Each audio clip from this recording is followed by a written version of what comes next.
Kildare's form is extremely patchy, to say the least, this past few years. We know that they have the experience, they have the ability. I think the biggest thing for them against Dublin is maybe just what had happened to them in years gone by. Once the few early goals went through, the heads dropped. But I think they've regrouped quite well.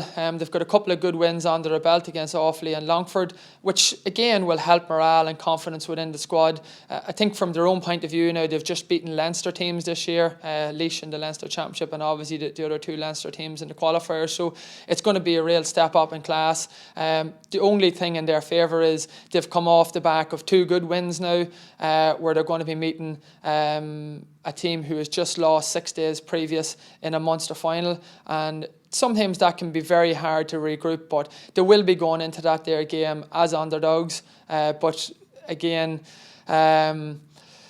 you would like to see them trying to show some more of the same consistency that we know is in them, and having a bit more belief and a bit more attack mindedness about them, and trying to go out to win games instead of just trying to stay in them for as long as possible.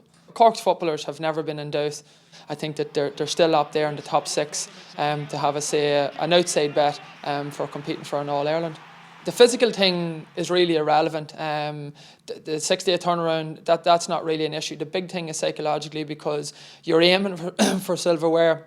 You're hoping for the best, and you're really putting everything in that because you know it brings you directly to an All-Ireland quarter-final. So it's how teams recover from that. Every player, they're in the GAA, your goal is trophies and medals, and going the direct route. It's the easiest route. So the mental side of things, more than physical, is the one thing that management teams need to try and get right within their squads.